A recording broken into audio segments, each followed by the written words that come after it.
Hello students, good morning all of you. Today I teach third equation of motion. Before today to discuss second equation. First of all, heading equation for position velocity relation. Equation for position velocity relation. इस third equation को बोलते हैं या third equation of motion. यहाँ पर ये arrow जो आप देख रहे हैं, ये एरो रिलेटेड है फर्स्ट इक्वेशन ऑफ मोशन से। फर्स्ट इक्वेशन ऑफ मोशन में हम ये बतलाए थे कि जो पैराग्राफ वहाँ राइट किए थे उसी पैराग्राफ को यहाँ भी राइट करेंगे। उसके बाद फिर यहाँ से लिखना स्टार्ट करेंगे। The distance travelled by uniformly accelerated motions, the distance travelled by uniformly accelerated motions से वही आपका ग्राफ भी है। इसमें ग्राफ एक ही ग्राफ से तीनों जो है इक्वेशंस को सोल्व कर रहे हैं सेम ग्राफ से, कि फर्स्ट इक्वेशन में भी सेम ग्राफ था, सेकंड इक्वेशन में भी और थर्ड इक्वेशन में भी सेम ग्राफ है। The distance travelled by uniformly accelerated motions of the body in time t, t time में कोई ऑब्जेक्ट है जो डिस्टेंस ट्रेवल कर रहा है यूनिफॉर्मली एक्सीलरेटेड मोशन के थ्रू, जितने टाइम में t टाइम है। तो the area of enclosed space between velocity time graph, so distance distance equal क्या हो जाएगा, area of trapezium O A B. ये जो शेप देख रहे हैं ओ A B C O A B C ओ, ये जो एरिया है, ये जो फिगर है ओ ए बी सी ओ, ये क्या आपका ट्रेपेजियम के शेप में है। तो हम जब भी यहाँ पे डिस्टेंस कैलकुलेट करेंगे तो ट्रेपेजियम का जो फार्मूला होता है, क्या होता है ट्रेपेजियम का formula, 1/2 sum of parallel side multiply distance between two parallel sides. तो ये आपका फार्मूला है कि डिस्टेंस क्या देता है, एरिया देता है, किसका, ट्रेपेजियम का। Area of trapezium O A B C O, S equal क्या हो गया, S is denoted by distance 1/2 sum of parallel sides multiply distance between parallel sides. ये फार्मूला है किसका, ट्रेपेजियम का, इसका। तो इसी के बेसिस पे हम ये देख रहे हैं कि इसमें ये इस फिगर में हम देख रहे हैं इसमें पैरेलल साइड क्या, ये और ये तो पैरेलल साइड है नहीं, क्या है ये और ये क्या आपका पैरेलल साइड है, ओ ए और बी सी। एस इक्वल 1/2 ओ ए plus B C multiply O सी, इस दोनों के बीच का डिस्टेंस, इस पैरेलल साइड के बीच का जो डिस्टेंस है क्या, ओ सी है या ए बी है, ओ सी। तो 1/2 सही का वैल्यू सब्स्टिट्यूट करें तो O A equal U, B C equal V, तो 1/2 U plus B multiply O C is denoted T, S equal 1/2 U plus B into T. Let equation first from first equation of motion, motion के first equation से वहाँ हम discuss किए थे कि v equal u plus ए T होता है। यहाँ से t फाइंड आउट कर लिए, t इक्वल क्या आ गया, v minus u by a। तो यहाँ पर आते हैं हम लोग putting the value of t in equation 1। अब ये जो t का वैल्यू आ रहा है, इस वैल्यू को हम पुट करेंगे इस इक्वेशन 1 में। तो s इक्वल क्या हो गया, 1/2 u plus v into v minus u by a। s equal 1/2, ये यहाँ पर राइट किए, s इक्वल 1/2 a इंटू ये क्या है a plus b into a minus b। इसलिए इस फॉर्मूला है a plus b into a minus b equal a square minus b square. उसी बेसिस पे हम यहाँ लिखे हैं कि 1/2 a into b square minus u square. तो b square minus u square cross multiply equal to as, hence v square equal to a square plus 2as. Hence this is the third equation of motion. ये आपका third equation हो गया। हम लोग 3 equations का derivations discuss किए। First में discuss किए थे v equal u plus A t, this is the first equation of motion. Second equation of motion में क्या डिस्कस किए थे, s equal u t plus half a t square. उसके बाद थर्ड इक्वेशन ऑफ मोशन में discuss किया अभी just v square equal v square plus 2s। मतलब हम इस मोशन चैप्टर में जो 3 इम्पोर्टेंट इक्वेशंस था उस 3 इक्वेशंस को हम लोग डिस्कस कर चुके हैं। और इसके आगे हम लोग अभी डिस्कस करेंगे सर्कुलर मोशन से रिलेटेड। यूनिफॉर्म सर्कुलर मोशन क्या है, उसका एग्जांपल्स, उसका एप्लीकेशंस देखेंगे, उसके बारे में डिस्कस करेंगे नेक्स्ट टॉपिक। उसके बाद जितने सारे इसमें न्यूमेरिकल्स हैं उस न्यूमेरिकल्स को वन बाय वन करके सोल्व करेंगे। Thank you very much.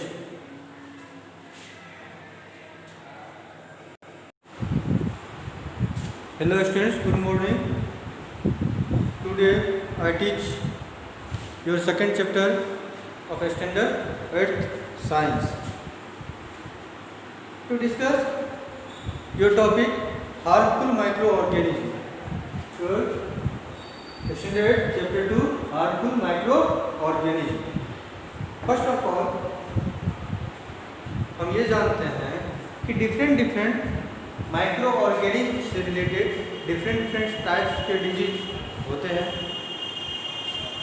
तो एक वर्ड आ जाता है पैथोजेन्स। पैथोजेन्स क्या है, the disease causing micro organism are called pathogens. तरह की मैक्सिमम ऐसे माइक्रो ऑर्गेनिज्म है जो हमारे बॉडी के लिए नहीं किसी भी एनिमल्स के लिए वो हार्मफुल होते हैं, लेकिन उसमें से कुछ ऐसे एक्सेप्शन में माइक्रो ऑर्गेनिज्म है जो यूजफुल भी होते हैं।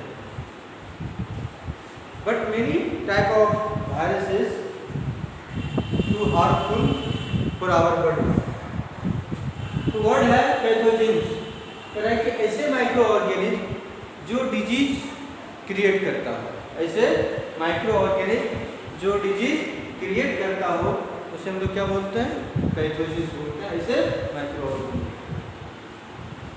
नेक्स्ट है, अब ऐसे पैथोजेन्स है, ऐसे माइक्रो ऑर्गेनिज्म है, कुछ ऐसे डिजीज है जो कम्युनिकेबल डिजीज भी है, नॉन कम्युनिकेबल डिजीज है, जो किसी अदर पर्सन के कांटेक्ट में आते हैं, कांटेक्ट के थ्रू होता है, चाहे वो एयर के थ्रू हमारे तक माइक्रो ऑर्गेनिज्म पहुँचे, हार्मफुल माइक्रो ऑर्गेनिज्म, चाहे वो वाटर के थ्रू हो, चाहे अदर फिजिकल एक्टिविटी के थ्रू हो, फिजिकल रिलेशन के थ्रू हो, या किसी एनिमल्स के कांटेक्ट के थ्रू हो। तो किसी न किसी कांटेक्ट के थ्रू अगर कोई डिजीज उस माइक्रो ऑर्गेनिज्म के थ्रू हमारे पास जो है पहुंचता है, तो ऐसे डिजीज को हम लोग क्या बोलते हैं, कम्युनिकेबल डिजीज बोलते हैं। तो what is communicable disease? It is a microbial disease that can escalate from an infected persons to healthy persons. जो कोई पहले से किसी न किसी डिजीज से इन्फेक्टेड है, उसका डिजीज, उसके बॉडी का डिजीज जो है फिर हमारे बॉडी तक पहुंचता है। तो कोई न कोई मीडियम के थ्रू पहुंचता है, चाहे वो एयर का मीडियम हो, वाटर हो, फूड हो, या एनिमल्स हो, या कोई फिजिकल रिलेशन हो। अगर इसके थ्रू अगर किसी अदर इन्फेक्टेड पर्सन का डिजीज कोई हेल्दी पर्सन में ट्रांसफर होता है, कम्युनिकेट होता है, ऐसे डिजीज को हम लोग क्या बोलते हैं, कम्युनिकेबल डिजीज। अब यहाँ एग्जांपल था ट्यूबरकुलोसिस, स्नीजिंग करते हैं, उसमें भी जो है एयर के थ्रू जो हम ब्रीदिंग करते हैं, तो डिफरेंट माइक्रो ऑर्गेनिज्म जो है वो हमारे तक, वायरस हो या बैक्टीरिया जो वो हमारे तक पहुँचता है, कोलेरा, चिकन पॉक्स और डिफरेंट कई सारे कम्युनिकेबल डिजीज हैं। तो अच्छी तरह पता चल गया पैथोजेन्स और कम्युनिकेबल डिजीज। नेक्स्ट टॉपिक की ओर देखते हैं। आप यहाँ देख रहे होंगे एक टेबल दिया गया है, ये टेबल जैसे टेबल्स हैं। इस टेबल्स में आप ये देख रहे होंगे कि वायरस से रिलेटेड डिफरेंट डिजीज है, communicable cold, common cold, influenza, dengue fever, polio myelitis, जिसको हम शॉर्ट में पोलियो बोलते हैं, इसका फुल नेम है polio myelitis, hepatitis B, chicken pox, measles, mumps, small pox, rabies, AIDS. AIDS का फॉर्म क्या है? Acquired immuno deficiency syndrome. ये सब ऐसे से डिजीज है जो वायरस के थ्रू क्रिएट होता है, वायरस के अटैक से होता है। और भी कई सारे डिफरेंट टाइप्स ऑफ डिजीज है जो बैक्टीरियाज के थ्रू होता है। देख रहे हैं आप टेबल में, typhoid, cholera, tuberculosis, anthrax, tetanus, food poisoning, diphtheria, plague, ये ऐसे ऐसे जो है डिजीज है जो बैक्टीरिया के थ्रू क्रिएट होता है। नेक्स्ट है कुछ ऐसे माइक्रो ऑर्गेनिज्म के थ्रू भी क्रिएट होता है डिजीज, जिससे फॉर एग्जांपल प्रोटोजोआ से मलेरिया, काला जर, amoebic dysentery, sleeping sickness, fungi से रिंगवर्म, स्किन डिजीज, ये सभी जो है different types of disease different micro organism के थ्रू होते हैं।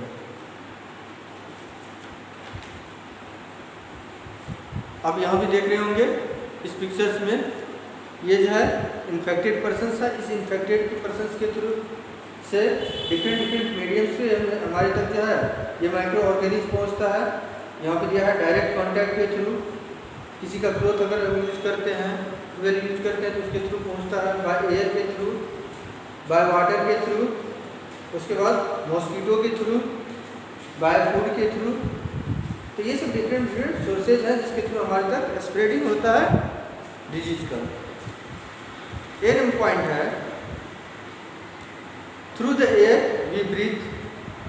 जब हम ब्रीदिंग करने में एयर लेते हैं, ऑक्सीजन लेते हैं, तो उसके भी थ्रू जो है बहुत सारे ऐसे कम्युनिकेबल डिजीज है जो ट्रांसफ़र हो जाते हैं।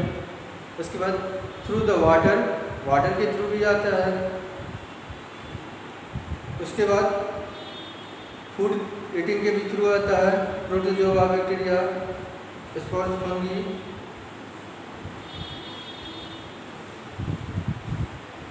नेक्स्ट है कि these animals and insects are called vectors. Through insects and animals, there are some insects and animals which act as carriers of disease-causing microbes. ऐसे इंसेक्ट, ऐसे एनिमल्स और इंसेक्ट्स जो माइक्रोब्स को इन्फेक्टेड पर्सन से healthy person में transfer करता है, infected करता है। यानी कि जो पहले से इन्फेक्टेड है किसी न किसी डिजीज से, और वो हेल्दी पर्सन्स को इस एनिमल्स और इंसेक्ट के थ्रू ट्रांसफ़र होता है हेल्दी पर्सन में, इन्फेक्टेड पर्सन से हेल्दी पर्सन में।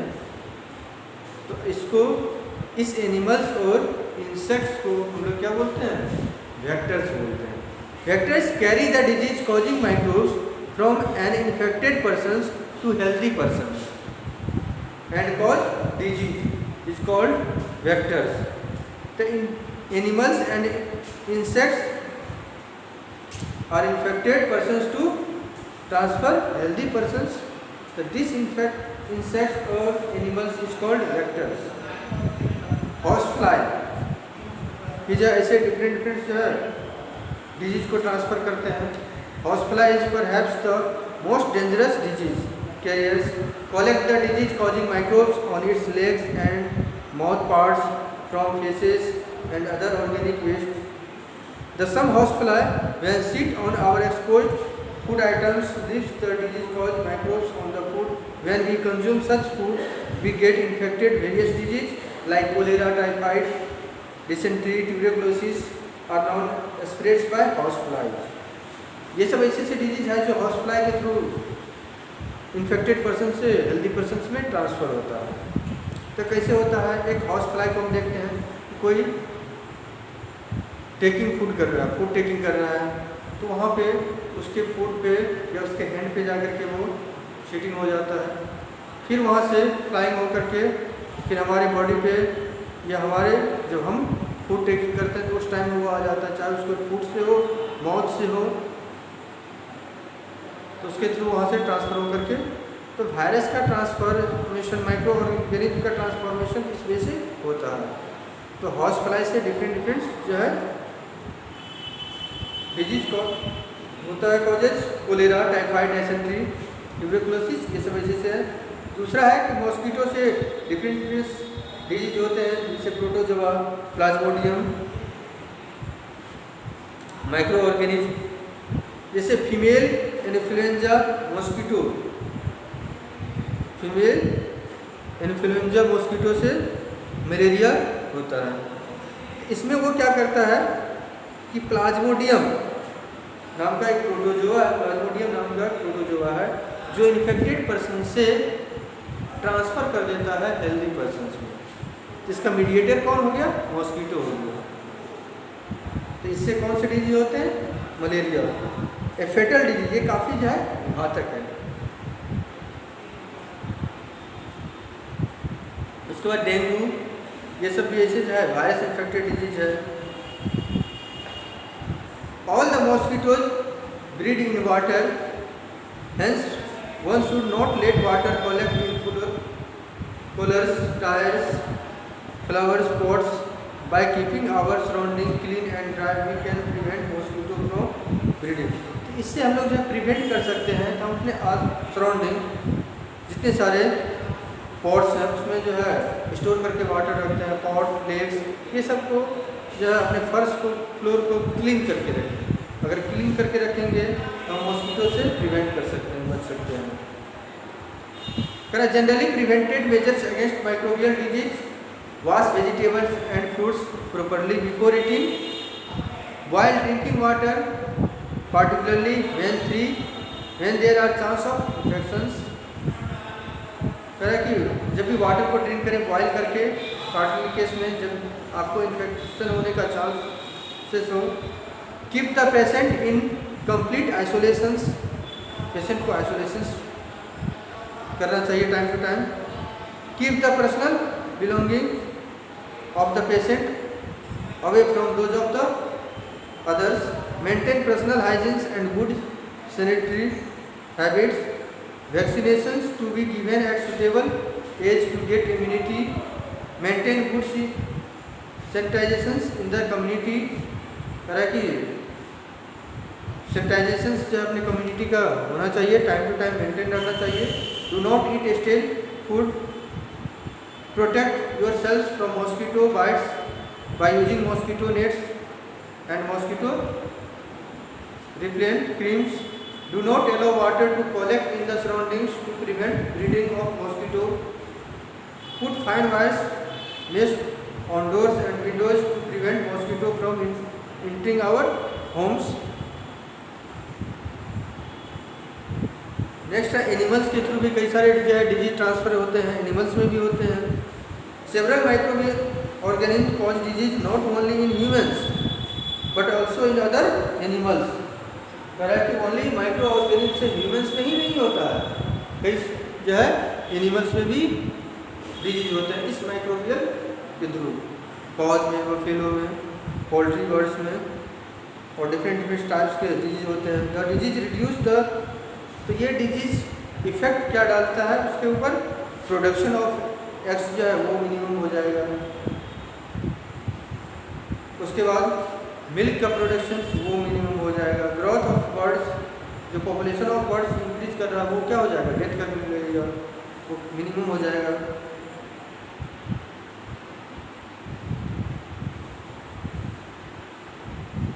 तो फिर जो है इसे यहाँ पे टेबल बना करके दिया गया है। Some common disease caused by micro organism in animals are, तो ये डिफरेंट जो है डिजीज है जो बैक्टीरिया के थ्रू कैटल, पोल्ट्री बर्ड्स में डिफरेंट डिजीज होते हैं। कैटल में एंथ्रैक्स, ट्यूबरकुलोसिस, पोल्ट्री बर्ड्स में ट्यूबरकुलोसिस, फॉल कोलेरा, डायरिया, ये बैक्टीरिया के थ्रू इन्फेक्टेड होते हैं। नेक्स्ट वायरस, कैटल में foot mouth disease, rinderpest, plague, cowpox, ये सब जो है वायरस के थ्रू इन्फेक्टेड होते हैं कोई भी एनिमल्स। पोल्ट्री बर्ड्स में fall pox, Ranikhet, bird flu, ये सब वायरस के थ्रू ट्रांसफर होते हैं। प्लांट्स में भी इसी तरह जो है माइक्रो ऑर्गेनिज्म के through different types of disease develop होता है। Several micro organism cause disease in plants like wheat, rice, potato, sugar cane, apples, orange, cotton and jute. The disease reduce the yield of crop. The plant disease are transmitted through seed, air and soil. ये सभी के through जो है plant में भी जो है disease one plant to another plant transfer होता है। उसके बाद यहाँ आप टेबल में देख रहे हैं कि डिफरेंट प्लांट से रिलेटेड डिजीज है। ब्लाइट, ये बैक्टीरिया के थ्रू माइक्रो ऑर्गेनिज्म के थ्रू बैक्टीरिया माइक्रो ऑर्गेनिज्म के थ्रू डिजीज कॉज होता है राइस में। रस्ट फंगी के through wheat and mustard oil में। Red rot fungi sugar cane. Wilt fungi chickpea wilt. उसके बाद टिक्का फंगी के थ्रू होता है ग्राउंड नट में। तो डिफरेंट ऐसे प्लांट्स डिजीज है जो डिफरेंट प्लांट्स में क्रॉप्स में डिजीज क्रिएट होता है, इन्फेक्टेड होता है। इसके बाद हम लोग डिस्कस करेंगे नेक्स्ट टॉपिक आपका है micro organism cause food poisoning. Thank you very much.